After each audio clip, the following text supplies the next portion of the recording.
Alors, bonsoir à toutes et à tous. Donc, vous savez que on va lire Parashat Noach et que plus on est proche de Bereshit et plus on est dans les fondamentaux. Ça veut dire tous les principes fondateurs de tout ce qui existe dans le monde, comme depuis la création du monde, quand Hachem il a fait l'eau et le feu et la poussière. Oui, et là, on est encore dans les choses, les fondamentaux, qui reviennent à chaque fois et qui s'inscrivent dans toute la réalité, dans tout le monde physique, le monde psychologique, le monde spirituel. Il n'y a pas de différence, que tous les éléments, ils se retrouvent.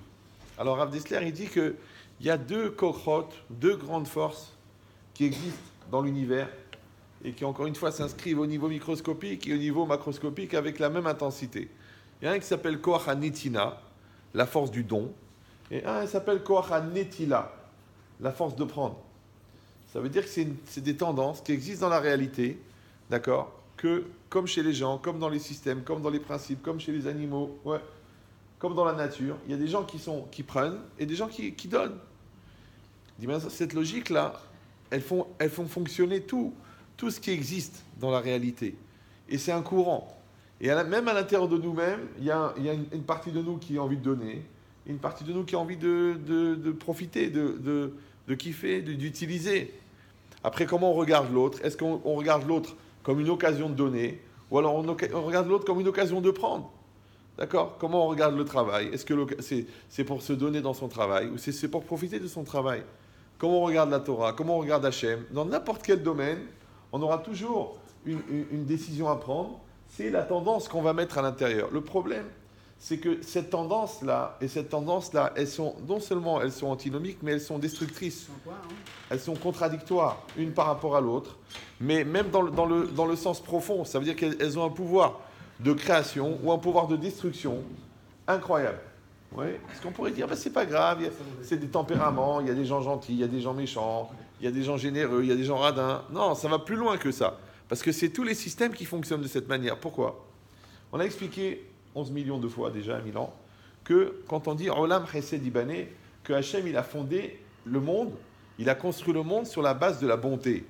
D'accord? On a expliqué que bonné, pour construire dans la Torah, ça veut toujours dire mettre ensemble de manière durable deux éléments initialement séparés. Deux choses qui étaient séparées. Quand on les met ensemble, le ciment, c'est le chesed. D'accord? Un homme et une femme, c'est séparé. Qu'est-ce qui va les tenir ensemble? Le chesed. Ça veut dire que le chesed, c'est ce qui crée le lien entre les choses. Maintenant, Olam, oui, on a déjà expliqué que dans Olam, le Olam, c'est le monde, mais dans Olam, il y a Ne'elam. Ne'elam, c'est l'invisible. Maintenant, quand tu regardes une situation, quand tu regardes un couple, quand tu regardes une personne, quand tu regardes un enfant, quand tu regardes un business, il y a toujours ce qui se voit et ce qui ne se voit pas. Ouais, ce qui se voit, c'est la réalité des choses, tu vois, monsieur et madame. Ce qui ne se voit pas, c'est la dimension invisible, ça s'appelle le couple. Vous me suivez ou... D'accord? C'est pareil, toi tu vois un homme, une femme et 4 enfants, tu dis c'est une famille. Non, je vais voir s'il y a des liens entre les parents, est-ce qu'il y a des liens entre les parents et les enfants et les parents. Donc la dimension invisible de la famille. C'est pareil, tu vois un business, toi tu dis, voilà, c'est un business. Non. Alors, est-ce que tu sais voir l'invisible du business? L'invisible du business s'appelle un audit. Tu vas amener un expert comptable, il va te dire, en vérité, ça gagne de l'argent ou ça perd de l'argent. Mais ça, c'est le côté invisible. Parce que toi, tu vois des machines, tu vois des produits, tu vois des camions. Et en vérité, le gars, tous les mois, il perd 100 000 euros. Tu dis, mais ça, c'est le côté invisible. Pourtant, ça tourne. Ouais. Ou le gars, il te dit, je sais que je vais perdre pendant 10 ans, je vais perdre. Ouais. En vérité, il perd de l'argent. Mais un jour, il vend son fichier client. D'accord? Donc il a perdu de l'argent pendant 10 ans, mais il a vendu 4 milliards. Alors tu dis, je perds de l'argent, je gagne de l'argent. Alors ce que tu vois, c'est un business qui tourne. Mais l'invisible, le Ne'elam, d'accord? Donc ça veut dire que à chaque fois que tu vois un Rolam, tu dois chercher le Ne'elam de ce Rolam. Tu dois regarder la partie cachée, comme une personne. Tu vois une personne simple, ouais, tu la vois, bonjour, shalom aleichem. Après un jour, ce monsieur, il meurt, et on va chez lui, on trouve qu'il a écrit des livres sur la Kabbalah. Waouh, il était Ne'elam. Qui a su que ce monsieur, c'était un des 36 tzadikim? Ouais, c'est la partie cachée de la personne. Et bien, c'est dans toute la même chose. Maintenant, nous, la partie cachée de la personne, on appelle Tselem Elohim. D'accord? C'est-à-dire que tu regardes l'intériorité de l'être. C'est pareil. Tu essaies d'analyser le profil psychologique de la personne. D'accord? Tu essaies de regarder le potentiel de la personne. Tout ça, c'est le Ne'elam. C'est ce qui est caché. Donc, à chaque fois que tu vois un Rolam, oui, tu peux regarder le Rolam, c'est-à-dire ce que tu veux, ce que tu vois, ou tu peux regarder le Ne'elam. Maintenant, le problème, c'est que le Ne'elam, il est caché. D'accord? De la même manière, chez la personne, il y a un côté voyant et un côté caché. Maintenant, la question, c'est de savoir qu'est-ce qui définit la personne et qu'est-ce qui fait exister la personne. Est-ce que c'est la partie voyante ou est-ce que c'est la partie cachée? D'accord? Une fois, tu vois des gens ensemble, ça fait 15 ans, mais il n'y a pas d'amour. Alors tu dis, il n'y a pas de Ne'elam. Maintenant, le côté extérieur, la photo de famille, waouh, waouh, waouh. Dans les mariages, ma chérie, mon cœur, ma vie, et dans le cœur, mais qu'elle crève, qu'elle s'étouffe. Pourquoi? Parce qu'il n'y a pas le Ne'elam. C'est quoi le Ne'elam? L'amour. Il n'y a pas la confiance, il n'y a pas le lien. D'accord? Il n'y a pas la proximité, il n'y a pas la solidarité, il n'y a pas le Ne'elam. Donc en vérité, toute notre vie, il faut décider. Est-ce qu'on fabrique un Rolam ou est-ce qu'on fabrique un Ne'elam? D'accord? Qu'est-ce qui va être le plus important pour nous? Est-ce que ça va être les valeurs ou est-ce que ça va être les valeurs? C'est ça qui est important. Maintenant, les valeurs, c'est le Rolam, ouais, et les valeurs, c'est le Ne'elam. Alors maintenant, le problème, c'est quoi? C'est que pour fabriquer du Ne'elam, pour fabriquer de l'invisible, il faut avoir de l'invisible. Vous me suivez ou... D'accord? C'est-à-dire pour fabriquer de l'intériorité, il faut avoir de l'intériorité. Tu ne peux pas transmettre une chose que tu n'as pas. Dis, ben, quand c'est marqué Olam Chesed Ibané, ouais, le Chesed, c'est quelque chose de voyant ou c'est quelque chose de caché? Est-ce que c'est quelque chose d'invisible ou est-ce que c'est quelque chose qui se voit de l'extérieur? Alors, vous voyez, la Gemara, elle résume très bien ça. Elle dit Atzedaka lefi Chesed Sheba. La Tzedaka dépend de la bonté qui est à l'intérieur. C'est quoi la Tzedaka? La Tzedaka, c'est une charité, un don. D'accord, mais Tzedaka, ça vient de Tzedek. Tzedek, ça veut dire la justice. Donc en vérité, Tzedaka, ça ne veut pas dire charité, ça veut dire justice. D'accord? Maintenant, quand on dit Tzedaka, les filles Chesed Sheba, la Tzedaka dépend de la bonté qu'il y a dedans. Mais j'ai fait un don, j'ai donné 100 euros, j'ai donné 1000 euros, j'ai donné 10 000 euros, j'ai fait le don. On dit ça dépend du Chesed. D'accord? Donc c'est quoi le Chesed? C'est l'intention qui est à l'intérieur de cette Tzedaka. La volonté qui est à l'intérieur de cette Tzedaka, le projet qui est à l'intérieur de cette Tzedaka, c'est ça qui donne la taille de la Tzedaka. D'accord? Quelqu'un qui est comme ça, qui est étouffé, et qui quand même il dit je veux payer, je veux donner pour que mes enfants ils étudient la Torah, ou alors un milliardaire qui veut frimer devant tout le monde, il dit tiens 52 000 euros pour monter à la Torah. Ouais. Lequel des deux qui est de la Tzedaka? Les deux, mais lequel des deux qui est du Chesed? Le premier. L'autre c'est non, c'est de la communication, il s'est acheté une gave à 52 000 euros. Oui? Donc ça veut dire quoi? Ça veut dire que le chesed, le rolam du chesed, c'est le geste, mais le ne'elam, c'est le chesed. Donc la Gemara l'a dit, Atzedaka les filles chesed sheba. C'est selon ce qui est à l'intérieur, ce qui est caché à l'intérieur. Il dit maintenant, dans chaque chose que quelqu'un fait... C'est les grands rabbins de Lugano. Hein. Ah, Baruch Hashem, Baruch Haba, Baruch Haba. Ouais, c'est vrai? Marco, tu n'es pas les grands rabbins de Lugano, toi? C'est Yavo. Ah, ça peut arriver à 1m80. Ça peut arriver à tout le monde. Mais c'est quoi l'idée? C'est quoi l'idée? C'est que quand la personne, maintenant vous avez compris, que la personne, quand elle fait quelque chose, à chaque fois qu'elle fait quelque chose, en vérité, elle fait deux choses en même temps. Elle fait un geste et elle fait une volonté. Elle fait un ratson. Et c'est ce ratson qui va véhiculer le geste. Maintenant, c'est très compliqué de savoir si l'opportunité, c'est-à-dire la réalité, c'est l'occasion de faire un geste, ou alors c'est juste une situation qui me permet de développer une volonté. Quel est le projet? Vous me suivez ou non? Quel est le projet? Quand les gens ils se marient, alors ils achètent des meubles, ils font des enfants. Mais vous avez fait de la solidarité, vous avez fait de la communication, vous avez fait de la communion. Non, on n'a pas eu le temps, on n'avait pas la tête, et puis son caractère, et trucs. C'est dommage. Ils ont fait leur olam, ils n'ont pas fait le ne'elam. Oui, la preuve, dès qu'il y a un incident, paf, tout saute. Je ne comprends pas, pourtant les meubles, ils sont là. On vient de refaire la cuisine, c'est dommage de divorcer, viens, on profite un peu. Ouais. Pourquoi? Parce qu'il manque le principal. Il manque le ne'elam. Ouais. Alors quand c'est marqué ici que Tzedaka les filles chesed sheba, ouais, Le chesed, en vérité, c'est un ratson. Le ratson, il vient de l'intérieur de la personne. Et c'est ça qui va donner la vie à la chose. Pourquoi? Parce que en français, on appelle ça le don de soi. C'est très joli comme expression. Ouais. Ah, vous savez, il a vraiment donné de lui-même. Mais qu'est-ce que ça veut dire que je donne de moi-même? C'est quoi? Je donne de moi-même. J'ai donné de l'argent, j'ai donné de la patience, j'ai donné du temps, j'ai donné de l'écoute.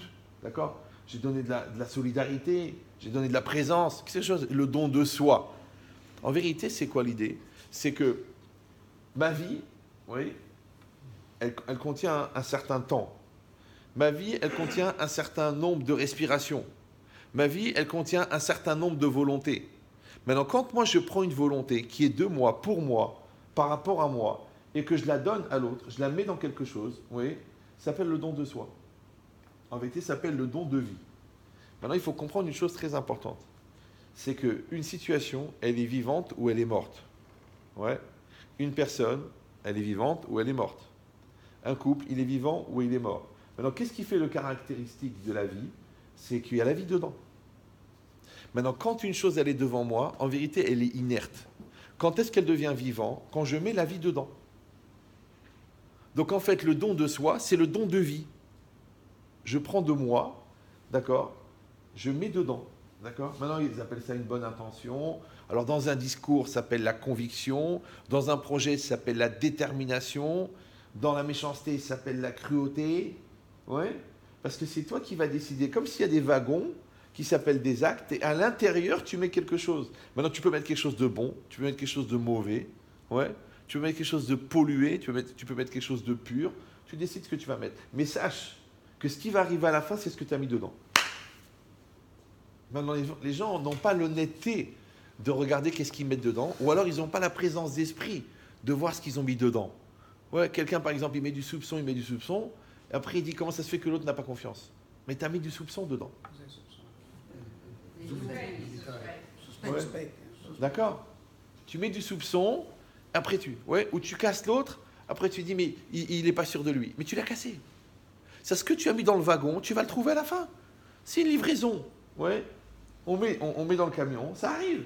Maintenant, chaque acte, c'est un camion de livraison. Mais le problème, c'est que c'est caché de l'extérieur. Donc si tu vois une étiquette de gâteau, toi tu crois qu'il y a des gâteaux dedans. Mais si la personne elle a les nerfs de faire ce gâteau, ce qu'elle va livrer, c'est une angoisse de gâteau. C'est pour ça qu'il y a des brûlures d'estomac. Parce que c'était un gâteau qui a été fait avec l'angoisse. C'est pareil, si quelqu'un il donne à contre-cœur, le gars il ne va pas avoir de bracha dans cet argent-là. Celui-là il vient te rendre service, mais il ne veut pas venir. Il va se casser une jambe, parce qu'il ne voulait pas venir. Donc ça veut dire quoi? Ça veut dire qu'à chaque fois qu'on fait quelque chose, si on réfléchit bien, ça va dépendre de la nature de la volonté qu'on a mis à l'intérieur de ça. Et comme l'acte, il contient un geste et une volonté, mais que c'est la partie volonté qui va faire exister la chose, donc il faudrait réussir à mettre la meilleure volonté possible. On appelle en français faire preuve de bonne volonté. Ouais. Comme la mauvaise volonté. Tu peux mettre une mauvaise volonté ou tu peux mettre une bonne volonté. Maintenant, cette volonté-là, dans sa nature profonde, on a expliqué déjà beaucoup de fois, elle vient de la neshama. Mais la connotation qu'on va mettre à l'intérieur, celle-là, elle est humaine. C'est pour ça que quand je dis « je veux », le « je », il est humain, mais le « veux », il est divin. D'accord? Maintenant, comment je vais faire, moi, pour que cette volonté qui vient de la neshama et qui est la plus pure possible, elle ne soit pas polluée par le « je » négatif? Alors, il faut que j'enlève le « je ». Ouais. Maintenant, où est-ce qu'il est le « je » Il est représenté par le « nefesh ». Comment on appelle enlever le jeu? Messirut Nefesh. C'est que quand tu vas te sacrifier, quand tu vas faire un effort, quand tu vas t'oublier, quand tu vas te dépasser, quand tu vas sublimer, en vérité, tu vas dépolluer le jeu. Ouais. Maintenant, l'idée, c'est quoi? C'est que plus tu veux faire quelque chose de grand, plus il faut éviter qu'elle soit petite. Ça a l'air débile comme ça, mais ouais. Pourquoi? Parce qu'on ne sait pas ce que c'est faire grand, mais on sait qu'est-ce que c'est petit. Donc quand tu vas lutter contre la tentation d'être petit, d'être mesquine, d'être menteur, d'être calculateur, c'est-à-dire c'est plus facile de lutter contre le mal que de trouver le bien. C'est comme on dit, c'est plus facile de lutter contre le lot lishma que de faire lishma. Parce que tu sais ce que ça veut dire lishma, toi? Tu sais pas. Mais l'olishma, tu sais. Tu sais qu'est-ce que fait pour la gava. Tu sais pour qu'on te regarde. Tu sais ce que c'est parce que tu sens à l'intérieur. C'est normal parce qu'en fait, l'olishma, c'est de la matière et le lishma, c'est de la non-matière. Maintenant, c'est plus facile de fonctionner avec la matière qu'avec la non-matière. Donc, c'est plus facile de s'éloigner de ce que tu connais que d'aller vers ce que tu ne connais pas. Ça va? Voilà. Donc, maintenant, si c'est comme ça, donc si quelqu'un y réfléchit, à chaque fois qu'il fait un chesed, en vérité, il donne de lui-même. Ce qu'il contient, c'est la vie. Donc, la seule manière de rendre vivant quelque chose, c'est de mettre de la vie dedans. En français, on dit s'investir. D'accord? Tu t'investis dans ton couple, il bouge. Tu t'investis dans ta communauté, elle bouge. Tu t'investis dans ton business, il bouge. Dans n'importe quel domaine, on a besoin de mettre de l'énergie à l'intérieur. Cette énergie, elle s'appelle le don de soi. Maintenant, plus tu vas remonter haut à l'intérieur de ton chesed, c'est-à-dire que plus tu vas purifier ton chesed, plus tu vas chercher haut ton chesed, et plus ton chesed, il va être infini, d'accord? Et plus il va porter loin. Par contre, le contraire, si tu es calculateur, tu vas faire les choses petites parce que c'est par intérêt. C'est comme les élèves qui apprennent juste pour l'interrogation. Ouais, ils apprennent, ils ont une bonne note. Mais le lendemain, ils ne savent pas. Je dis, mais ça fait combien? 6 fois 7. Ah, j'ai oublié. Mais hier, tu as eu 20. Mais il a oublié. Bah, tu dis, bon, c'est les petites classes, c'est pas très grave. Mais il y en a des gens qui font ça dans la vie. Tout ce qu'ils font, c'est par calcul. D'accord? Donc, je te donne ça, tu me donnes ça, je te donne ça, tu me donnes ça, je te donne ça, tu me donnes ça. Dans le couple. Après, un jour, il y a un choc, il y a une tristesse, il y a un deuil, il y a un dépôt de bilan, il y a un adultère, et paf, il n'y a plus rien. Pourquoi? Parce que c'était donnant-donnant. Donc, il n'y a jamais rien eu. Il y a eu juste du commerce. Mais quand on enlève l'intérêt commercial, il n'y a rien du tout. Quoi? Alors, on n'a pas construit pendant toutes ces années-là. Pourquoi? Parce que le chesed, encore une fois, il était ritsoni, il n'était pas pnimi. C'était quelque chose de superficiel. C'était quelque chose qui était dans la matière. C'est quelque chose qui est limité. Oui? C'est pour ça que normalement, quelqu'un... il ne pourra jamais nier l'amour de ses parents. Parce que ses parents, ils lui ont donné par amour. Si les parents ils calculent, ils sont fous. Un enfant, ça coûte beaucoup plus que ça rapporte. Même en air. Oui. Donc, c'est sûr que c'est par amour. Maintenant, normalement, quelqu'un après 20 ans, 30 ans, 40 ans, 50 ans, 80 ans, ouais, il va ressentir l'amour de ses parents. Et il va se sentir redevable envers ses parents.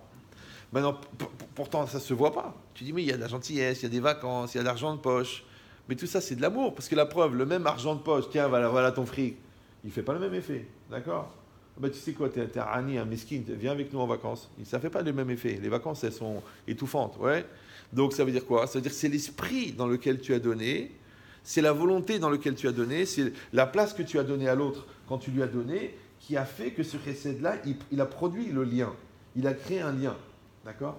Et maintenant, à plus forte raison, d'accord? Quand on dit qu'Hachem, il a créé le monde par bonté, et qu'Hachem, il continue à créer le monde par bonté, ça veut dire que la bonté d'Hachem, elle est en temps réel.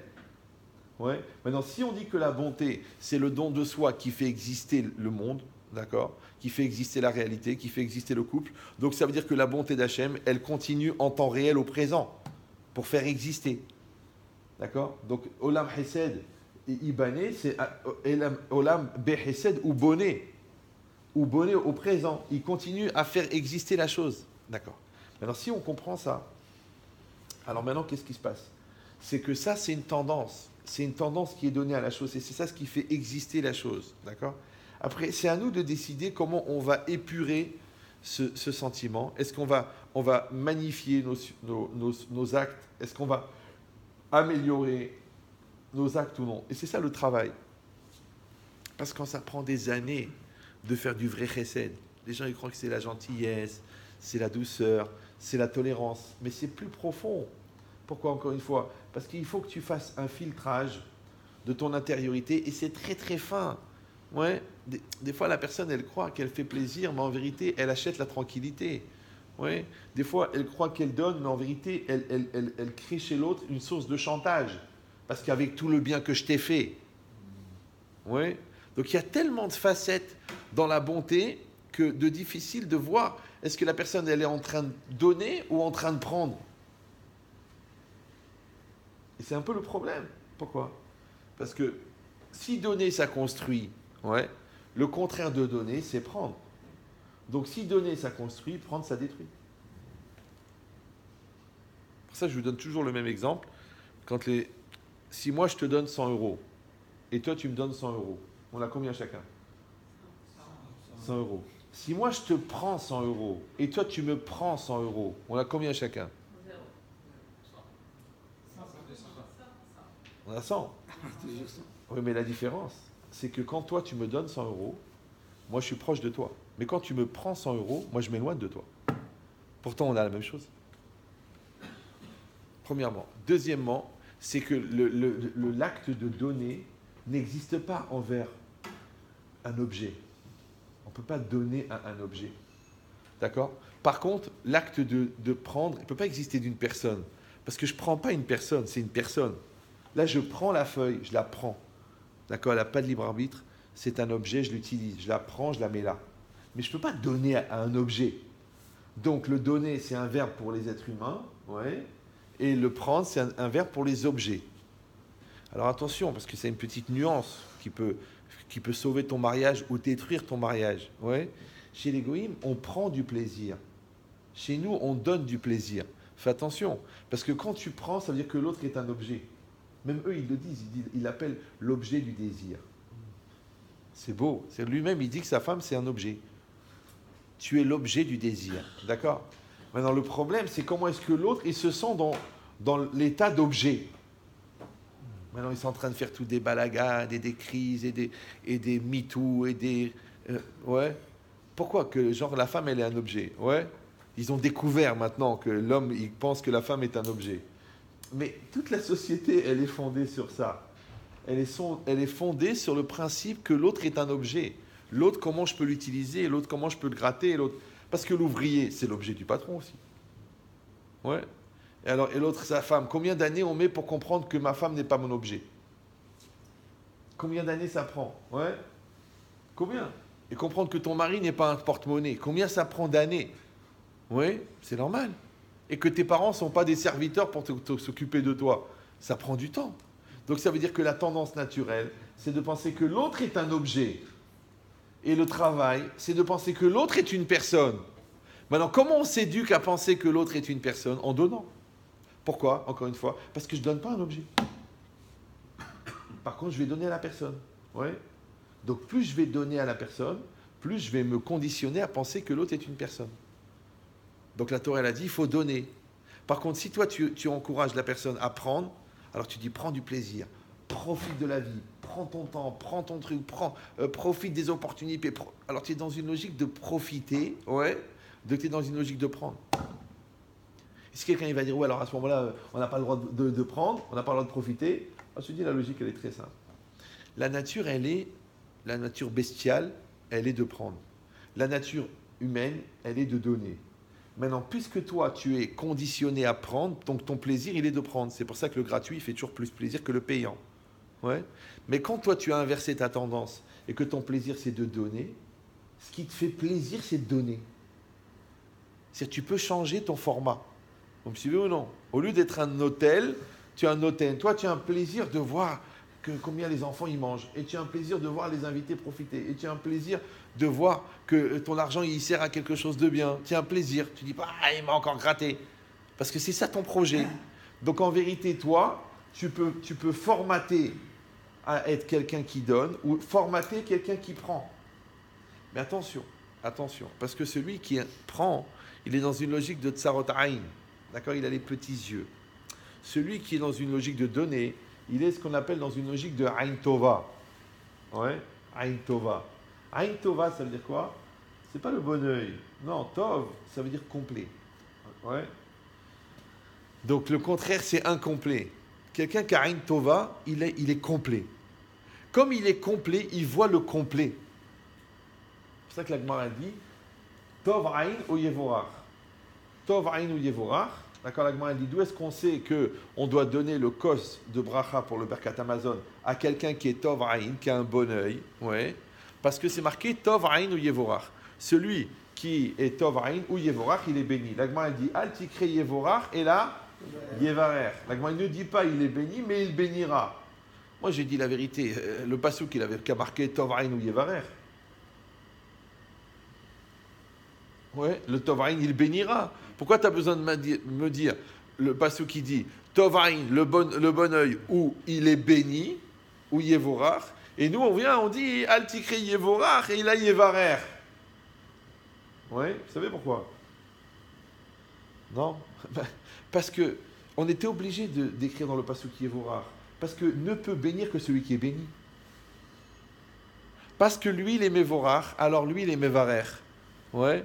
Celui qui est Mevorach, qui est béni, il peut bénir. Pourquoi? Parce que tu ne peux pas vendre un produit que tu n'as pas. Comment tu vas mettre la bracha si toi tu es dans la ramma, si toi tu es dans la radinerie, si toi tu es dans le négatif? Tu ne peux pas amener la ramma, tu ne peux pas amener la simcha parce que tu es négatif. Donc il faut déjà que toi tu sois Mevorach et après tu peux être Mevarer. Maintenant, c'est qui quelqu'un qui est Mevorach? Tu dis parce qu'il a de la parnassa, parce qu'il est milliardaire, parce qu'il est gros. Non, c'est qui quelqu'un qui est Mevorach? C'est celui qui est content de la bracha de l'autre. Je ne suis pas gêné par la bracha. Je vois le gars, c'est un gaon, je ne dis pas pour qui il se prend. Je dis, quel chokma. Ouais, je vois la personne, elle a beaucoup d'argent, je dis, kol hakavod, qu'Hachem lui double. Je vois, il a une belle famille, je ne dis pas, comment ça se fait que j'en ai que deux. Non, je dis, pas au Hachem. Ouais. Ça veut dire que je suis content de la bracha de l'autre. Si je suis content de la bracha de l'autre, c'est que moi je suis plein. Si je ne suis pas content de la bracha de l'autre, c'est que moi je ne suis pas plein. C'est la différence entre Esav et Yaakov. Qu'est-ce qu'il a dit? Esav, Yeshli, Rov, j'ai beaucoup. Ouais. Qu'est-ce qu'il a dit Yaakov? Yeshli, Kol, j'ai tout. Ouais. V'Hashem berech et Avraham, Bakol.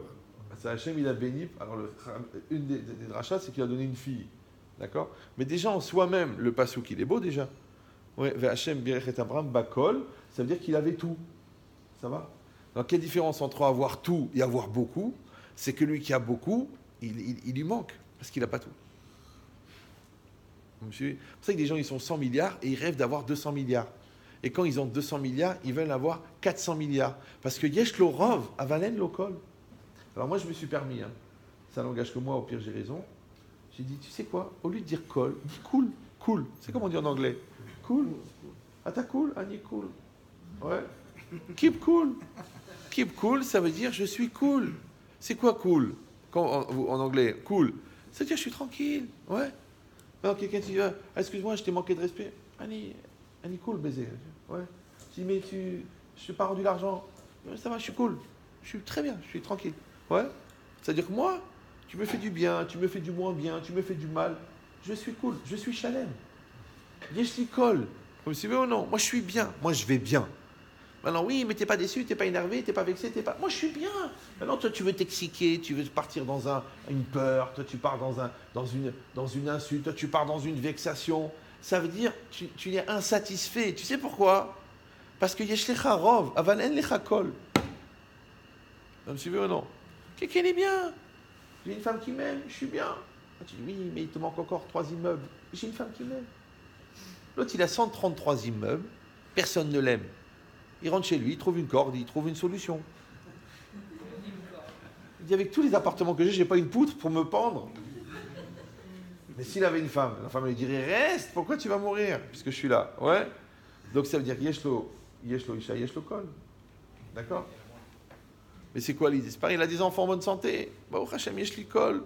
J'ai de quoi manger, yeshli kol. Il dit, oui, mais il n'y a pas du chevreuil badigeonné à l'huile de homard. Non, d'accord? Pas encore. D'accord, mais c'est quoi l'idée? Ça veut dire que la personne, en vérité, elle n'a pas ce sentiment de plénitude. Oui? Donc, elle ne s'appelle pas qu'elle est complète. Donc, elle n'est pas ish chesed. Ça va? C'est pour ça qu'à chaque fois qu'on va dire quelque chose, à chaque fois qu'on va faire quelque chose, à chaque fois qu'on va développer quelque chose, il faut réfléchir. Est-ce que ça vient de quelqu'un de Shalem ou quelqu'un de pas Shalem? Est-ce que ça vient d'un sentiment qui est complet ou d'un sentiment qui est incomplet? Est-ce que moi je suis dans un matzav nafshi de menoucha ou je suis dans un sentiment de nervosité ou de lourdeur ou d'angoisse ou de vexation? Parce que c'est ça qui va imprégner le wagon, c'est ça qui va imprégner le gâteau, c'est ça qui va mettre l'insécurité dans la situation et le mal-être dans l'argent. Chaque chose, elle va s'imprégner. Maintenant, toi, tu es balabaït de ce que tu vas imprégner. Donc, tu peux créer un rolam de chesed ou tu peux créer un rolam d'angoisse. Tu peux le faire. tu mets du stress, tu fais la tête, tu t'angoisses. J'ai un ami, le pauvre, je pense qu'il est en dépression. À chaque fois que je le vois, il fait la gueule. Alors moi, je fais exprès de sourire. Alors il se force, mais je sens qu'il va se déchirer un muscle. Ouais. Je dis, mais c'est dommage. On a déjà Tisha B'Av. On a déjà des périodes de deuil. On a des pertes de proches. Ouais. Alors pourquoi tu veux rajouter la map quand ça va bien? Et le pire, c'est que je vois, moi, de ce monsieur dans son mazal, que tout est fermé. Le business, il ne sort pas, les enfants, ils ne se marient pas, tout est bloqué. Le gars, il n'arrive pas à comprendre que la porte, elle est là. La porte, elle est là. Et la serrure, elle est là. Et toi, tu fermes, tu bloques la chose. Mais qu'est-ce que ça peut te faire? Qu'est-ce que ça peut te faire? Alors bien sûr, tu vas légitimer, tu vas dire oui, mais vous ne vous rendez pas compte, c'est parce que j'ai vécu, mes parents rentrés, j'ai pas de ma mère. C'est normal. Il y en a des malheurs. Il y en aura toujours. C'est que si tu veux légitimer, il y aura toujours. Ouais. Mais si tu veux pas légitimer, tu veux régler, tu veux avancer, c'est toi qui vas décider. C'est-à-dire qu'en fin de compte, qu'est-ce qui va rester dans la vie? Deux choses. Est-ce que tu vas mettre de la bonne volonté ou est-ce que tu vas mettre de la mauvaise volonté? Tu veux étudier, tu veux étudier. Tu dis oui, j'étudie, mais parce que je suis obligé d'étudier, et puis au fond, j'aime pas l'étude, et au fond, ça me casse la tête, et je voudrais être tout nu sur une plage. Chaque mot de Gemara, il va t'étouffer. Ouais. L'autre, il fuit la maison. Donc à chaque minute qu'il passe à la maison, il s'énerve. Ah, ils font du bruit. Et c'est toi qui fais ça. C'est toi tout seul. Personne ne t'oblige. Ouais. Donc ça veut dire quoi? Ça veut dire que à chaque instant qu'on est en train de vivre, on est en train de décider, est-ce qu'on est en train de fabriquer un olam de chesed ou un olam du contraire. D'accord? Mais le problème, c'est que plus la personne, elle s'affine, et plus son Yetzira, il est fin. Donc chez les gens grossiers, c'est facile, ils disent des gros mots, ils frappent les autres. Ouais. Mais les gens fins, ils vont te faire une dépression, mais latente. Ils vont t'envoyer perpétuellement du négatif. Ouais. Ils vont toujours être critiques. Ils vont toujours commencer par non. Tu dis un truc, non, non. Après tu parles, il dit oui, c'est vrai, mais pourquoi tu commences par non? Ouais. Ou alors ils voient le mal. Toujours. C'est mal placé. Oh, le magasin, il est sombre. Le bâtiment, truc. L'entrée, elle est... Pourquoi tu vois toujours le mal? Il y a du bien et du mal. Pourquoi tu vois toujours le mal? Ouais. Donc en vérité, la logique, c'est que tu t'es formaté dans le négatif. Ouais. C'est pour ça qu'il y a un travail. Pourquoi? Parce qu'il y a ce qu'on appelle la gravité terrestre. Vous connaissez ce principe-là? Il y a une force dans la nature qui s'appelle la gravité terrestre. Ça veut dire que par exemple, quand vous voulez sortir une valise du coffre, la tirer c'est difficile, mais après c'est facile, elle descend. C'est la gravité. Tu utilises la gravité. Ça veut dire que c'est plus naturel de descendre que de monter. Donc c'est normal que le visage, il va faire plus naturellement comme ça que comme ça. Parce que ça demande un effort, alors que ça, c'est naturel. Faire la gueule, c'est naturel. C'est la gravité terrestre. Ouais. Tu vois, même des gens, ils sont marqués par la gravité. Ils ont la ride, la ride de la ramba. On l'appelle le rictus. Rictus, c'est un mot magique, d'accord? Cette logique-là, ça veut dire que si moi, je décide d'aller dans cette direction que Hachem a donnée, puisque Hachem, il a créé le Olam Bechesed, ouais, et moi, je peux participer à cette force de Chesed pour faire continuer les choses dans le Chesed, d'accord? Donc, je suis dans la dynamique du monde. Maintenant, puisque cette dynamique, elle a démarré avec Hachem, donc quand je fais les choses par Chesed, je continue le projet d'Hachem. Si je fais le contraire, quelle que soit ma légitimité, soit parce que je suis méchant, soit parce que je suis rachat, soit parce que je pense que Dieu n'existe pas, d'accord? Et je vais être dans le contraire. Je vais casser la dynamique du Chesed. Donc je vais bloquer le système, puisque tout le système, il est fondé sur ça. C'est pour ça que même la nature, elle fonctionne comme ça. Ouais. Vous voyez l'abeille, elle veut le pollen, donc elle va dans la fleur. D'accord. Mais quand elle prend le pollen, en même temps, elle féconde la fleur féminine, parce qu'il y a des fleurs masculines et des fleurs féminines. Donc elle prend la semence de la fleur masculine et elle va la déposer dans la fleur féminine. Donc grâce aux abeilles, il y a des fleurs. Mais grâce aux abeilles, il y a des fruits. Parce que si les fleurs de pommier ne sont pas fécondées, il n'y a pas de pommes. S'il n'y a plus d'abeilles, il n'y a plus de fruits. Vous croyez que les mecs ils vont aller monter dans les arbres pour féconder les fleurs, une par une? C'est impossible. D'accord? Donc ça veut dire que l'abeille, elle fait chesed avec la fleur. Et la fleur, elle fait chesed avec l'abeille. Même les atomes, comment ils fonctionnent les atomes? Vous savez comment ils sont liés les atomes? Ouais. Parce qu'il y a un atome qui a 32 électrons et un atome qui a 28 électrons. 32 c'est lève et 28 c'est koach. Ouais. Celui-là, il a le koach, mais il n'a pas le lève. Celui-là, il a le lève, mais il n'a pas la force. Maintenant, les deux, ils vont se coller. C'est-à-dire que celui de 32, il va donner 2 au 28, ça fait 30-30. Maintenant, ils sont liés. C'est-à-dire que si moi, je ne te donne rien à toi, ouais, et si moi, je ne reçois rien de toi, on n'est pas liés. C'est pour ça que les couples, ils veulent être chacun indépendant, je suis indépendant, et bien au bout d'un moment, on n'a rien en commun. Parce qu'il n'y a pas d'atome crochu. D'accord? Donc moi, j'ai besoin de travailler pour toi, et toi, tu as besoin de me faire à manger. Et je mange ton manger, je mange ton amour. Et toi, tu te casses la tête, et tu dis, tiens, allez, fais-toi plaisir, mon amour, tiens, va t'acheter quelque chose, hop, et tu as besoin. Maintenant, peut-être toi, tu gagnes plus que ton mari, mais tu as besoin qu'il te donne. Ouais. Et toi, tu sais cuisiner, mais tu veux manger le manger de ta femme. Et plus tu vas recevoir, et plus tu vas l'aimer. Moi, par exemple, qui serais un vrai Marocain, d'accord, je veux que ma femme, elle me serve. Maintenant, je peux me servir. Mais des fois, c'est compliqué, parce qu'elle a préparé tous les plats et tout ça. Après, elle envoie à table, et moi, j'attends. Et eux, ils m'attendent pour manger. Mais moi, j'attends que ma femme, elle me met dans l'assiette. Je veux encore un geste d'amour, encore. Parce que quand je vais manger la viande, je ne vais pas manger la viande. Je peux manger du carton, ça fait le même effet. Tu manges le geste de mettre dans l'assiette, le geste de mettre dans le plat, le geste de cuisiner le plat, le geste de faire les courses pour faire ce plat. Tout ça, tu le manges. Donc en réalité, quoi? Tu manges l'amour imprégné à l'intérieur de la matière.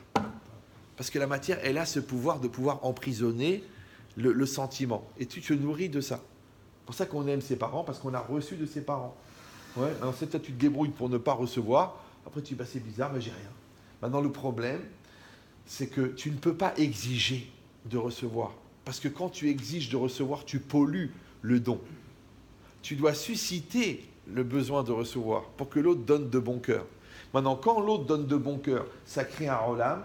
Et quand l'autre, tu l'obliges à donner, ça détruit le rolam. Pourtant, le geste, c'est le même, tu as reçu. Donc, ça veut dire quoi? Ça veut dire que quand le lion, il va manger l'antilope, ouais, il a fait du chesed. Pourquoi? Parce que les troupeaux, ils ont besoin de se limiter au niveau du nombre. D'accord? Mais la carcasse de l'antilope qui a été mangée par le lion, elle est mangée par la hyène. D'accord? Donc le lion, il a fait chesed avec la hyène. Le reste de la hyène, ils sont mangés par le vautour. Donc la hyène, elle a fait chesed avec le vautour. Les restes du vautour, ils sont mangés par les fourmis. Donc le vautour, il a fait chesed avec la fourmi. Le reste de la fourmi, ouais, c'est que les os, ils tombent par terre, ils se désagrègent. Ça fait des sels minéraux. Les sels minéraux, ils partent dans l'herbe. L'herbe, elle est mangée par l'antilope. L'antilope, elle est mangée par le lion. Ça veut dire quoi? Ça veut dire qu'en fait, chesed, ça ne veut pas dire bonté. Chesed, ça veut dire le système d'échange qui permet l'équilibre de tout ce qui est nécessaire dans le monde. C'est pour ça qu'on fait la bracha Boré Nefashot Vechesronan. Boré Nefashot, il a créé des créatures, Vechesronam et leurs besoins. Parce que nous, il nous a créé Hachem, d'accord? Mais on doit manger. Il a créé le manger aussi. Ça va? Donc toi, c'est pareil. Si tu crées des enfants, il faut aussi que tu leur prépares ce qu'ils ont besoin.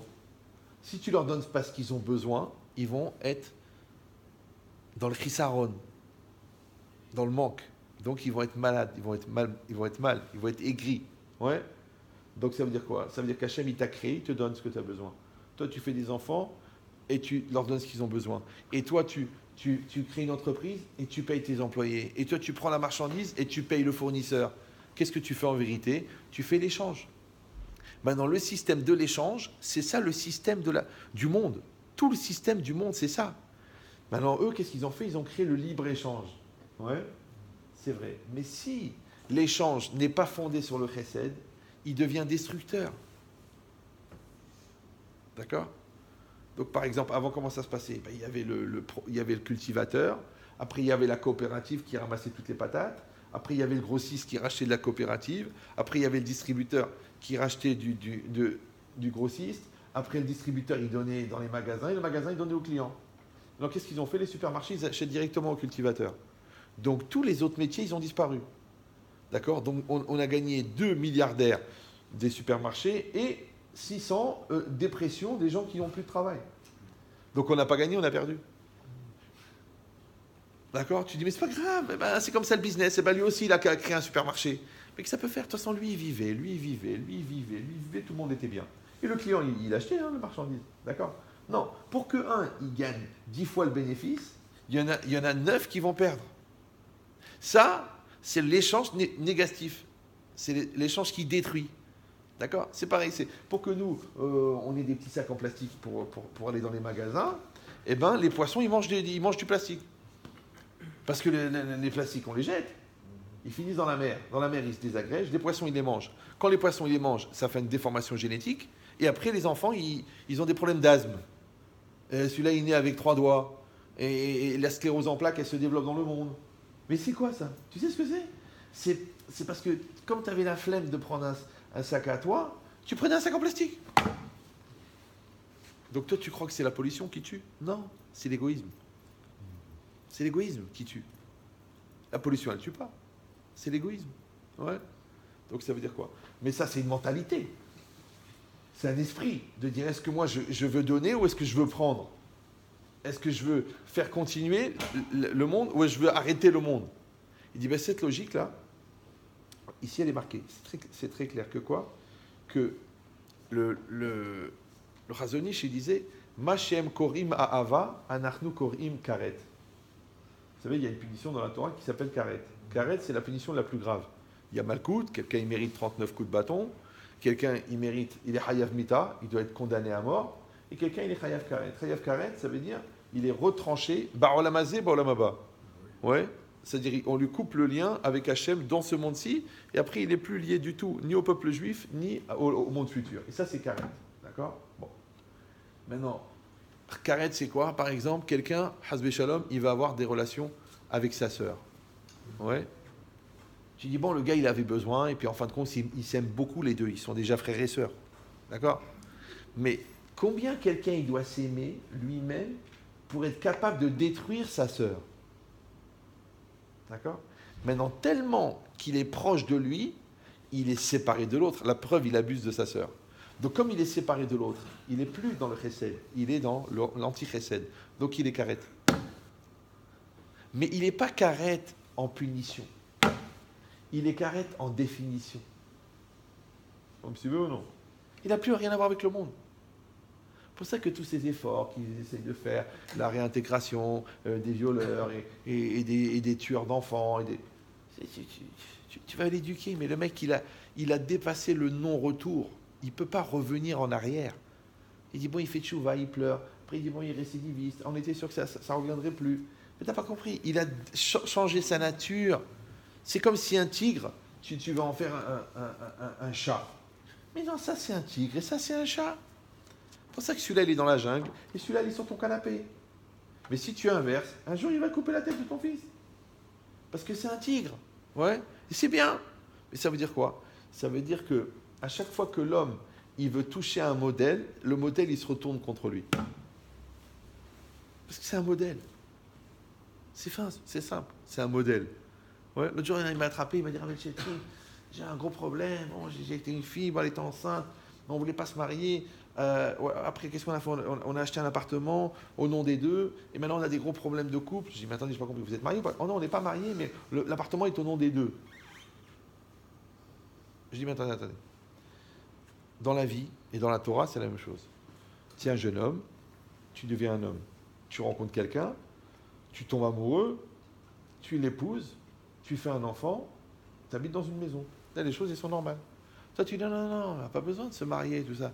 Ça, c'est dans la tête, tout ça, c'est... Ouais, on va acheter la maison. Comme c'est marqué monsieur, madame, mais tu n'as pas compris. quand on n'a pas suivi la démarche, c'est comme si tu veux mettre la crème, ouais, alors que tu n'as pas le fond de tarte. Tu fais une tarte, un fond de tarte, tu le fais, tu mets la pâte, tu pétris la pâte, tu fais la pâte, après tu fais des petits trous avec la fourchette, là, après tu la mets à cuire. Elle est cuite, elle sort, elle est là, elle est là, elle est froide. Tu mets la crème et après tu mets au four. Toi, tu dis, attends, je ne vais pas attendre pendant 3 heures. Donc moi, qu'est-ce que je fais, moi? Je mets la farine, je mets les œufs, je mélange un petit peu comme ça, je mets de l'huile, après je mets la crème, je mets les fraises, je mets tout et je mets au four. Mais c'est pas un gâteau, c'est un vomi. Ah, c'est vrai que ça ressemble, d'accord. Ben, parce qu'il y a un cédère, il y a un ordre. Il y a un ordre, ouais, c'est normal. Ben, de la même manière, un enfant, c'est un enfant. Donc il faut lui parler qu'à un enfant. Un adolescent, c'est un adolescent. Donc il fait sa crise. Un adulte, c'est un adulte. Il faut lui parler comme un adulte. Mais qu'est-ce que tu fais, toi? L'enfant, quand il est enfant, tu lui parles comme un adulte. Ouais. Et après qu'il est dégoûté, tu lui dis, ah, tu te conduis comme un enfant quand il est adulte. Mais il y a un cédère. Ouais. Et un cédère, c'est pas genre, c'est des principes, vous savez, c'est comme ça que ça se passe. Après, il y a des écoles dans l'éducation, des fois c'est comme ça, il y a des générations, c'est comme ça. Mais non, ça c'est cédère à Olam, ça. Ouais. C'est inscrit dans la nature profonde de l'homme, de la femme, de l'enfant. C'est inscrit dans les choses, c'est inscrit dans la nature, c'est inscrit dans les chromosomes, c'est inscrit dans l'atome. Toi, tu veux jouer l'apprenti sorcier, tu te prends pour Dieu, tu dis on va changer les choses. Mais tu n'as pas compris encore une fois. Tu touches une chose, tu casses le cédère. Tu casses le cédère il se retourne contre toi. C'est facile à comprendre. Ouais. Comme un fabricant. Le fabricant, tu dis monsieur, il faut utiliser tel type de vis.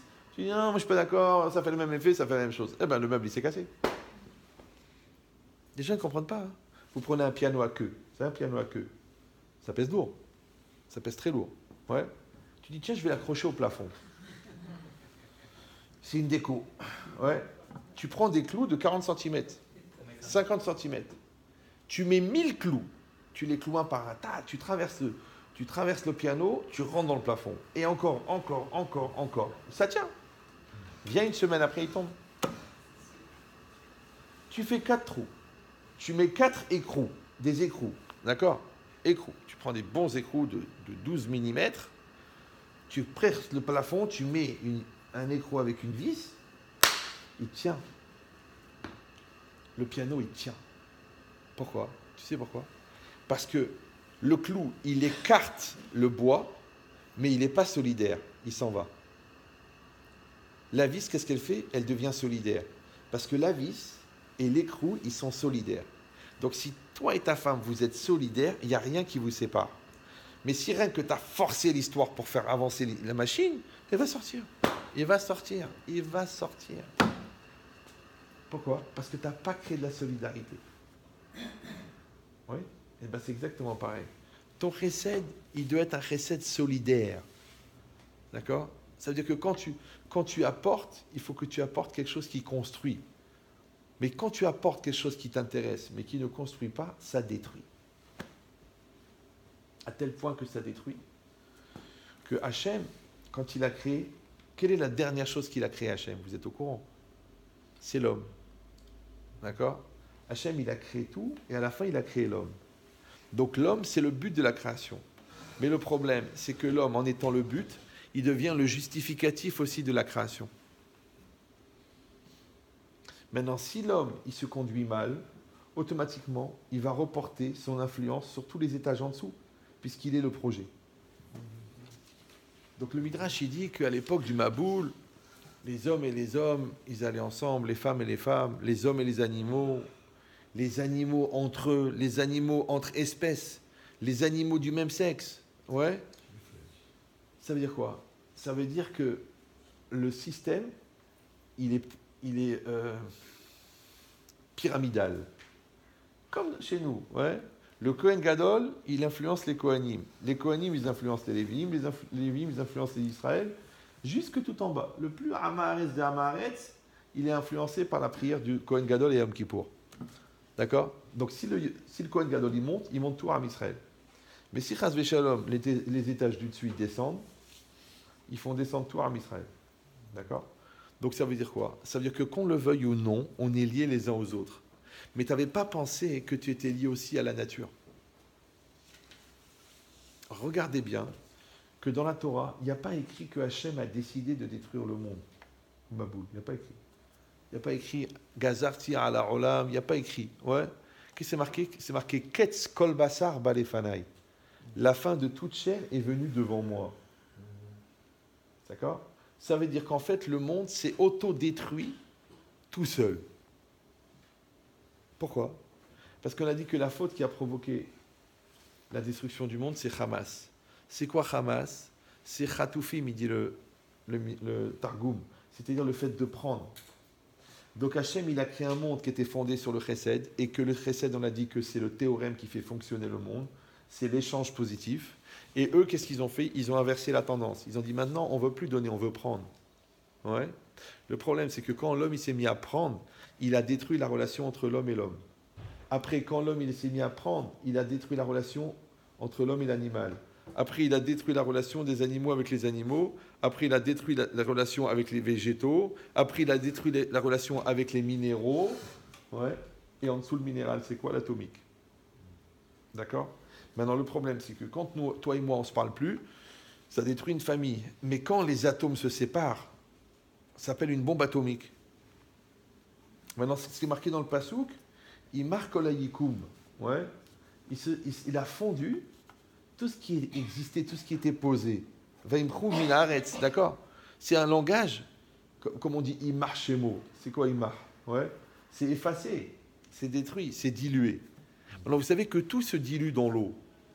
Nous on croit que l'acide sulfurique, ça dilue. Mais en vérité, même l'eau, ça dilue. Tu mets de l'acier dans de l'eau, ouais, dans 100 ans, d'abord ça rouille, après ça se désagrège, après ça tombe en miettes, après il n'y a plus rien. L'eau, elle a fait ça, d'accord. Mais dans la seule différence, c'est que là, ça n'a pas mis 2000 ans, ou 3000 ans, ou 5000 ans, ouais, ça a mis 1 an. Même pas 1 an. Tout a été désagrégé. Les corps, ils ont fondu. Ouais, les plantes, elles ont fondu. Parce que le Midrash, il dit, jusqu'à 15 cm d'épaisseur, 15 cm d'épaisseur, un tefar vachetzi, il n'y avait plus rien. Tout était détruit. Comment c'est possible? La logique, elle est simple. Encore une fois, c'est pas qu'Hachem, il a fait une xéra. Il a dit, ça doit être comme ça. Hachem, il a donné la technique. La technique, c'est le chesed. Le chesed, c'est l'échange. Le contraire de l'échange, c'est que tu prends au lieu de donner. Donc, tu as séparé l'échange. Donc, maintenant, quand les échanges ne se font plus, c'est que 2 cellules dans le corps, elles ont 24 millions d'échanges par jour. Maintenant, quand une cellule ne reçoit pas l'énergie de l'autre cellule, quand elle ne reçoit pas les nutriments, elle ne reçoit pas les... Ouais, elle meurt. C'est ça le cancer. Le cancer, c'est une cellule qui n'est plus nourrie par les autres cellules. Par contre, celle-là, quand elle meurt, elle commence à tuer d'autres, parce qu'elle échange du négatif. Et elle transmet. D'accord? Donc ça veut dire quoi? Ça veut dire qu'ici, c'est marqué clairement que le monde, il s'est autodétruit. Maintenant, il s'est autodétruit par une tendance. La tendance, elle a été donnée par l'homme. Parce qu'Hachem, il a créé l'homme à son image. Et de la même manière que la volonté d'Hachem, elle crée la réalité, la volonté de l'homme, elle crée la réalité. C'est ça, Betselem Elohim. D'accord? Maintenant, si l'homme, il devient un destructeur, donc tout le système, il est détruit. Maintenant, il fallait redémarrer le monde. À partir d'où? Alors, on va prendre un homme, le dernier homme qui reste. Comment il s'appelle? Noach. J'ai dit ça plusieurs fois déjà, mais c'est très intéressant. Qu'est-ce qui s'est passé à l'époque de Noach d'incroyable? Il y a eu le Maboul, et Noach a été sauvé. Mais qu'est-ce qui s'est passé à l'époque d'Avraham Avinu d'extraordinaire? Rien. Il s'est rien passé. Ouais. Ça veut dire quoi? Ça veut dire que Avraham Avinu, il est Ish Chesed. Le Chesed de Avraham Avinu, il a fait exister le monde. Par contre, Noach, il est Ish Tzadik. Ouais. Noach, il a réussi à sauver une seule personne, lui et sa famille. Maintenant, pire encore, qui c'est qui est monté dans le bateau? Noach et sa femme, ouais, et les trois et leur femme. C'était 4 couples, d'accord? Dis-moi, pendant 130 ans, Noach, il fabrique le bateau. Chaque fois que quelqu'un vient le voir, il dit, Noach, qu'est-ce que tu es en train de faire? Un bateau. Comment tu fais un bateau en plein milieu de la Belgique? Mais il n'y a pas la mer. Tu fais en plein milieu de la Suisse, mais il n'y a pas la mer. Il a dit, un jour, il va venir à Maboul, qui va tout détruire. Tu peux m'expliquer comment ça se fait que dans la Teva, il n'y a que lui qui est monté? C'est en 130 ans, tu n'as pas réussi à convaincre une deuxième personne de venir avec toi. Alors, il y a une loi dans le marketing. Convaincu, convaincant. Pas convaincu, pas convaincant. D'accord? Qu'est-ce qu'il dit Rashi? Que Noach, il est rentré dans la Teva, mipne me amaboul, à cause des eaux du Maboul. Rashi, qu'est-ce qu'il dit? Mikatne amana, il avait une petite émouna. Et tant qu'il n'a pas... c'est la pluie qui l'a obligé à rentrer. Donc ça veut dire que lui, il n'y croyait pas. Maintenant, une chose que tu ne crois pas, tu ne peux pas convaincre. Donc ne viens pas te dire comment ça se fait que mes enfants n'y croient pas, parce que toi, tu n'es pas convaincu. Ouais, tu ne viens pas te dire j'arrive pas à expliquer à ma femme alors que toi, au fond, tu n'y crois pas. Ne dis pas comment ça se fait que ça ne t'intéresse pas alors qu'au fond, toi, ça ne t'intéresse pas. Vous comprenez ou non? Mais ça aussi, ça fait partie du chesed. Parce que je ne peux pas transmettre une chose que je n'ai pas moi-même. Et je ne peux pas transmettre une chose qui ne m'intéresse pas à moi. Et je ne peux pas parler d'une chose que je n'ai pas intégrée. Et je ne peux pas conseiller une chose que je n'ai pas acceptée. C'est impossible. Donc ça veut dire quoi? C'est que même ça, c'est du non-chesed. C'est comme si un rave, il n'est pas construit et il crée une communauté. Mais il va fabriquer un monde de fous. Puisqu'ils vont être tous comme lui. Après, il se plaint, il est dégoûté, il dit j'ai envie de me suicider, c'est quoi cette communauté? Mais ils ont un seul défaut, c'est qu'ils te ressemblent, puisque ce qui se ressemble, ça semble. Le contraire, tu vois des tzadikim qui sortent, tu vois des tamidi chachamim, tu vois que ça bouge, tu vois du chesed, tu vois de la siyata d'Ishmaya. Tu as compris que la source, elle est bonne. Donc ça veut dire quoi? C'est que toi, tu deviens meilleur et tu fabriques du meilleur. Le contraire, tu deviens mauvais, tu fabriques du mauvais. Qu'est-ce qu'ils ont fait les hommes? Ils ont fabriqué du mauvais. D'accord. Alors le problème, c'est que Noach, c'était le meilleur de sa génération. D'accord. Mais par rapport à Avram Avinu, c'était le moins pire. Parce que Tzadik Hayab et Dorotav. Quand Hachem il va redémarrer le monde avec Noach, ça ne va pas marcher. Puisque Noach n'a existé que pour lui. Donc comment il va faire exister le monde? Ça ne marche pas. Donc il faut que Noach il fasse un stage intensif de formation en Hesed. Qu'est-ce qu'il va faire 24 heures sur 24, Noach? Il va faire du Chesed. Une seule fois, il s'est relâché, il a été frappé. Pourquoi? Ouais. Et qu'est-ce qu'il dit le Midrash? La Gemara dans Sanhedrin, elle dit Yud bet Chodesh, lo ta'am ta'am shina. Pendant 12 mois, il n'a pas goûté le goût du sommeil. Tu dis, mais bon, au moins 1 heure par jour, laisse-le dormir. Non, 0. Ouais. Maintenant, même quand c'est marqué dans le Midrash Shochat Tov, il dit, quand c'est marqué dans le Teilim, Otsia mimas gernafshi, ouais, sors-moi de cette geôle, là, de cette prison. Ouais. Et le Midrash, il disait noir. C'est-à-dire noir, il n'en pouvait plus de la terre. Il n'en pouvait plus. Ouais. Pourquoi? Tu sais pourquoi? Parce que c'est pas d'être enfermé dans une teva. C'est d'être obligé de faire quelque chose qui est contre ta nature. C'est-à-dire qu'Avram, il n'est pas Ish Chesed. Mais le monde, pour continuer, il a besoin du Chesed. Et lui, il va être l'ADN du monde, puisque c'est l'homme qui va rester. Si on démarre un monde à partir de lui qui n'est pas Chesed, le monde, il va être redétruit. Donc, il faut qu'il apprenne le Chesed. Combien de temps? 12 mois. 12 mois, c'est le temps de la formation. C'est pour ça que le Gehinam, il dure 12 mois. Parce qu'en 12 mois, tu es censé réparer ce que tu n'as pas fait en 120 ans.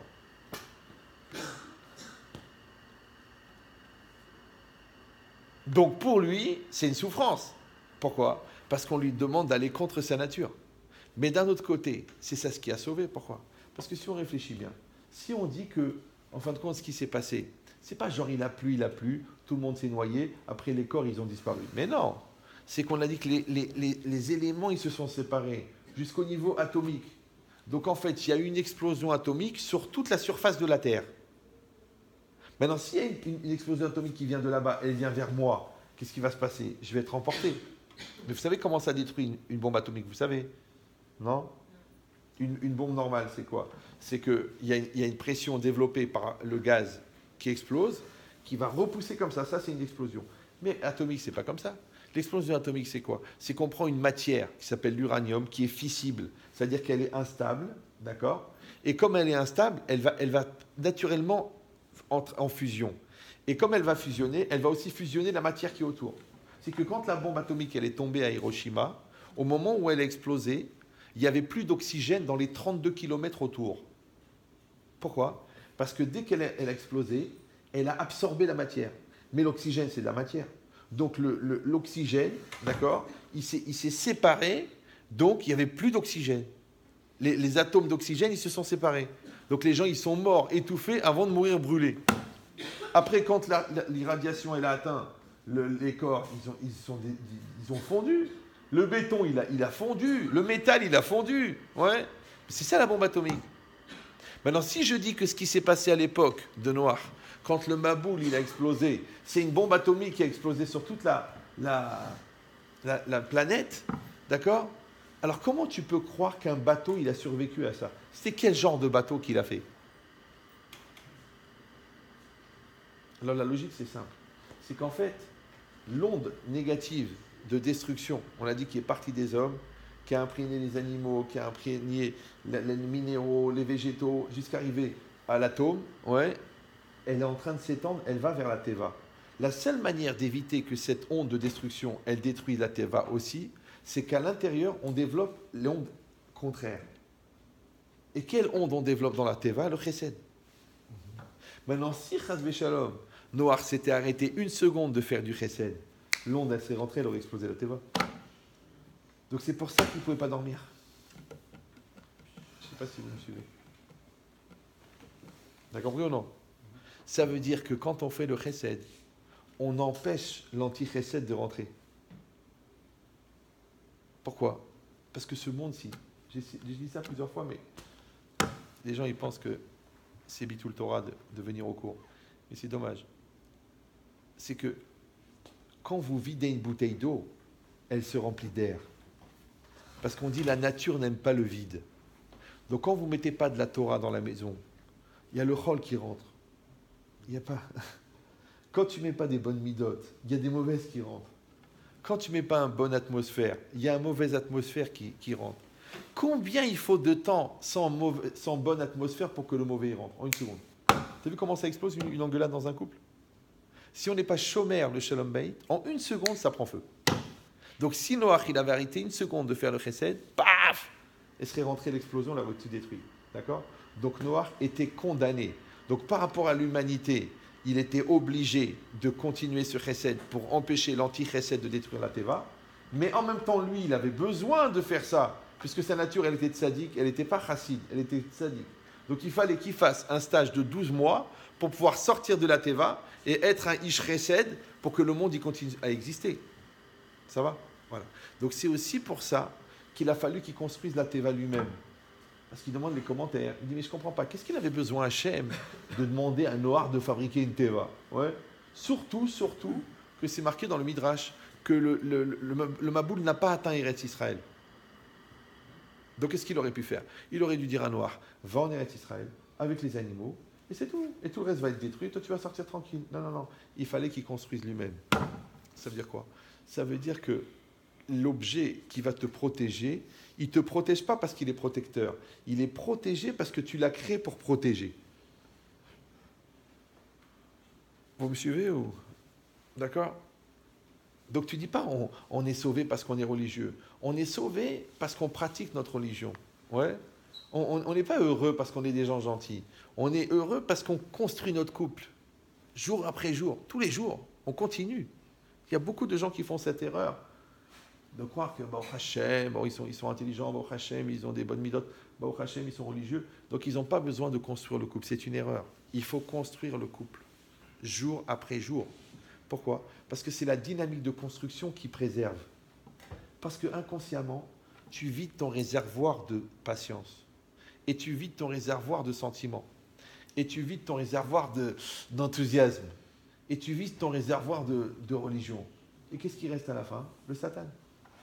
Mais quand tu es dans une dynamique positive de construire le couple et d'améliorer la communication et d'améliorer la karatatov et d'améliorer la finesse et d'améliorer le chesed, donc il n'y a pas de place pour la négation puisqu'on est en train de remplir le positif.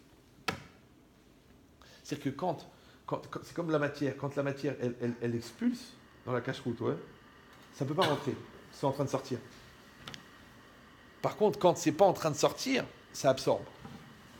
Donc ça veut dire que si quelqu'un n'est pas producteur, c'est pour ça que les gens ils tombent malades juste après la retraite. Parce qu'ils arrêtent de produire. Ouais. Et ben dans tous les domaines, c'est pareil. Toi, tu ne dois jamais t'arrêter. Jusqu'au jour de ta mort, tu étudies la Torah. Jusqu'au jour de ta mort, tu dragues ta femme, tu dragues ton mari, ouais. Jusqu'au jour de ta mort, tu pries pour tes enfants. Ah, tu dis, grâce à Dieu, ils ont 75 ans. Continue à prier pour eux. Ouais. Pourquoi? Parce que ta prière, c'est la continuité de la chaîne de Chesed. Comme tes parents, ils ont prié pour toi, tes arrière-grands-parents, ils ont prié pour tes parents, donc c'est une chaîne de Chesed. La chaîne de Chesed, elle fait maintenir la chose. Comme un business. Des fois, tu gagnes moins d'argent, tu gagnes plus d'argent, mais tu travailles quand même. Tu ne peux pas arrêter. Tu dis, moi, j'attends qu'il y ait une commande. Non, tu travailles. Ouais. Parce que là, tu as gagné beaucoup, et là, tu as gagné un petit peu, mais tu payes tes ouvriers. Ils appellent ça le fonds de roulement. Ouais. Mais toi, tu dis, non, moi, si ça marche, le truc, sinon, c'est pas la peine. Si je gagne pas 5 ou 6 fois, c'est pas la peine. Des fois, tu gagnes plus que tu as dépensé, mais la boîte, elle tient. La boîte, elle tient. Ouais, ben, c'est exactement pareil. Dans le couple, il y a des hauts et des bas. Dans l'éducation, il y a des hauts et des bas. Il y a toujours. Mais tu ne casses jamais le fil du chesed. D'accord? Le fil de l'investissement, de la proximité, du sourire et de la générosité et du lekav zocho tout le temps. Pourquoi? Parce que ça, c'est ça qui fait tenir ton olam. N'importe quel olam. On a dit, que ça soit une association, ou un couple, ou une communauté, ou une école, ou un business, ou une amitié, ou une famille, n'importe quel olam, il va tenir que de cette manière-là. Alors si on comprend ça, alors maintenant, on sait pourquoi est-ce que quand la Torah elle a donné cette paracha, elle n'est pas venue maintenant nous raconter, tu vois, à l'époque, il s'est passé ça, et c'est important de savoir, de connaître l'histoire juive. Mais non, c'est pas intéressant. C'est pas intéressant. Ouais, ce qui compte, c'est de tirer l'enseignement. C'est-à-dire combien est-ce que moi je vais réfléchir, est-ce que cette société, elle n'est pas un peu maboula? C'est pas le maboule dehors? Oui. Tu vois la drogue, tu vois l'homosexualité, tu vois la prostitution, tu vois l'embrouille, tu vois la magouille, tu vois la politique, tu vois tout. Tu te dis, mais est-ce que le monde, il n'est pas cinglé? Le monde, il est cinglé. Alors, si toi, tu n'as pas fabriqué ta teva personnelle, où tu maintiens les gens, où tu maintiens ta famille, où tu maintiens tes amis, où tu maintiens... Mais les gens, ils sont fous. Les gens, ils s'amusent, ils rigolent, ils fument des joints, ils rigolent avec la femme de leurs copains. Après, ils te téléphonent, Rav Ben Chetrit, adultère, Rav Ben Chetrit, la drogue, Rav Ben Chetrit. Je dis, mais vous n'avez pas des valeurs, vous n'avez pas des principes. Ah, mais on n'est pas religieux. Mais parce que tu n'es pas religieux, tu es cinglé.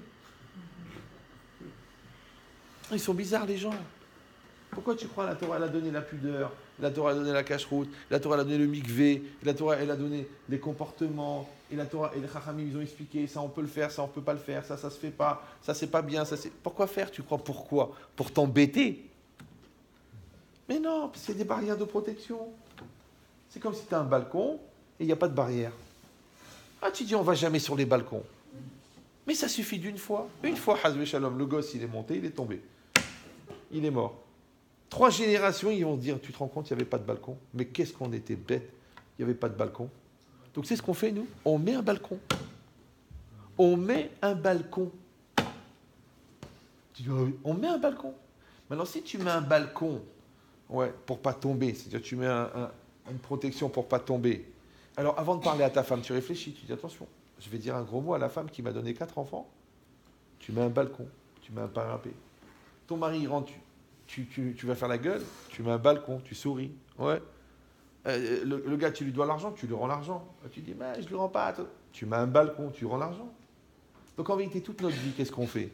On met des protections. C'est des protections. Tu dis, oui, mais si tu es sûr de toi, tu n'as pas besoin de protection. Moi, je suis sûr de moi, mais je ne suis pas sûr du Yetzer Hara. Combien de fois j'ai dit ça à des gens, des milliers de personnes? Je leur ai dit, mais j'entends votre raisonnement. Vous dites, oui, mon mari, ma femme, mes enfants. Je dis, mais vous ne calculez pas avec le Satan. Il faut calculer avec le Yetzer Hara. Vous me suivez ou non? Le gars gentil et raisonnable, il va faire une bêtise. Le Yetzer Hara, il est là. Ouais. Sur Internet, il va aller regarder un truc dégueulasse. Il va rigoler avec la voisine. Il va regarder le décolleté de l'autre. Il va faire une embrouille au magasin. Pourquoi? Parce que le Yetzer Hara, il est là. L'intelligence, c'est de tenir compte du Yetzer Hara. La bêtise, c'est te dire, oh, mais c'est pas du tout mon truc. Et tu vas faire la vera, toi, mais les yeux fermés. Maintenant, je te dis une chose. Quand tu es dans cette logique-là, de préserver le mal, ça a aussi du chesed. Parce que je vous ai dit déjà 100 fois, c'est que la mitzvah, c'est pas de ne pas fauter. Vous savez qu'il y a deux mitzvot. Il y a des mitzvot où il faut faire quelque chose et des mitzvot où il faut ne pas faire quelque chose. Donc la mitzvah assez, il faut agir, il faut faire du bien. La mitzvah lota assez, il ne faut pas fauter. D'accord. Alors moi je vous donne un secret. Ne vous le prenez pas mal. Ouais. La mitzvah, c'est pas de ne pas fauter. Non. La mitzvah, c'est de ne pas prendre le risque. Ben oui. Parce que quand tu fautes pas, tu montres que tu es sérieux. Mais quand tu prends pas le risque, tu montres que tu aimes Hachem. Je prends pas le risque. Je prends pas le risque. Pourquoi je vais prendre le risque? Je prends pas le risque. Ouais, ben c'est pareil. Je prends pas le risque de te vexer. Et je prends pas le risque de te voler. Et je ne prends pas le risque de tricher. Parce que je prends pas le risque. J'ai fait la mitzvah. J'ai été chômeur. Ça veut dire que je me suis écarté du danger. Maintenant, tu peux me dire la différence entre quelqu'un qui va éviter de prendre le risque et quelqu'un qui va faire le bien? C'est la même chose. Pourquoi? Parce que quand tu fais le bien, tu es l'echatchila, tu es a priori. Mais quand tu évites de faire le mal, ouais, de prendre le risque, tu es déjà un peu bédiéved. Parce que tu évites d'être a posteriori. Alors que tu sais quoi? On va faire les choses comme il faut. Quand tu vas installer la cuisine, tu mets des bonnes vis. Tu dis pas, je vais mettre des clous, on verra bien. Mais il va tomber sur la tête de ta femme. Ouais.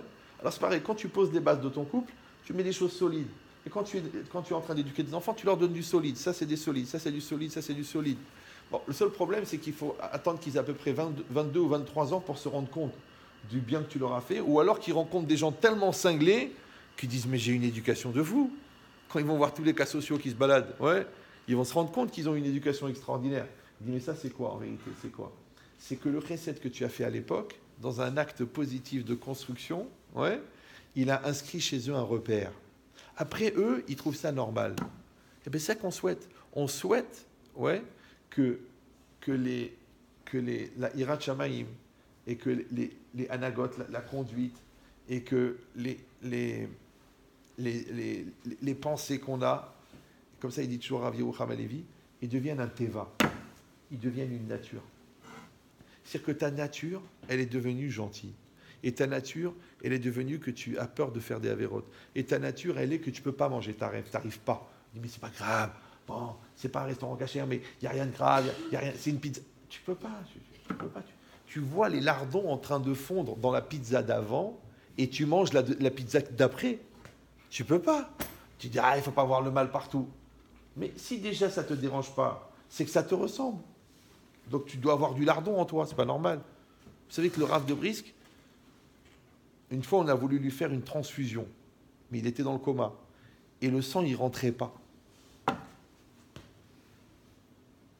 Ils ont dit, on n'a jamais vu ça à l'hôpital. Ils ont dit, on a fait 1 million de transfusions, on lui met la transfusion, le sang, il ne rentre pas. Comme si le corps, il fait une pression. Ils ont amené le chamage du Rav, ils lui ont dit, mais d'où il vient ce sang? Il a dit, je ne sais pas, c'est un gars de la rue, là. Il a dit, vous croyez que le sang d'un truc, il va rentrer dans le corps du Rav de Brisk? Toi, tu dis, mais attends, mais c'est de la biologie, hein, je veux dire, c'est juste du sang, du liquide, dans du liquide. Non, ça, c'est un tzaddik, et ça, c'est un cheval. Ça ne se croise pas, les chevaux avec les tzaddikim. Ça veut dire quoi? Ça veut dire que ça Hirat Shamaim, elle est devenue une nature. Ces bonnes midotes, c'est devenu sa nature. La cache-route, c'est de la nature. La sniou, c'est de la nature. C'est pas que tu fais attention, tu dis, la jupe, elle est bien, le truc comme ça. Après, tu t'assois, ton truc, elle est comme ça. Après, quand le Rav il arrive, tu t'arranges. Mais tu peux pas. Même si tu es seul à la maison, tu peux pas te mettre pas de sniou. C'est ta nature. Oui. C'est ça le problème. C'est que ça prend une vie pour que ta hashkafa, ta ira, ta halacha, elle devienne une nature. Et quand elle est devenue une nature, c'est facile. L'autre, il te dit de voler. Tu voles pas. Même 1 euro, même 1 million d'euros, tu n'arrives pas. Tu dis, allez, c'est pas grave, c'est le business. Je peux pas, j'arrive pas, c'est ma nature. Vous me suivez ou non? C'est pareil. Ta femme, elle est rentrée dans ta nature. À toi, ton mari, il est rentré dans ta nature. Comment tu vas t'engueuler? Je peux pas. Tu vois, ouais, des fois, on est énervé. Des fois... Mais tu t'énerves avec toi-même, toi. Tu t'énerves avec ta nature. Donc, si tu t'énerves, c'est qu'il y a de la distance. S'il y a de la distance, c'est qu'il n'y a pas eu de construction. S'il n'y a pas eu de construction, c'est qu'il n'y a pas eu de chesed.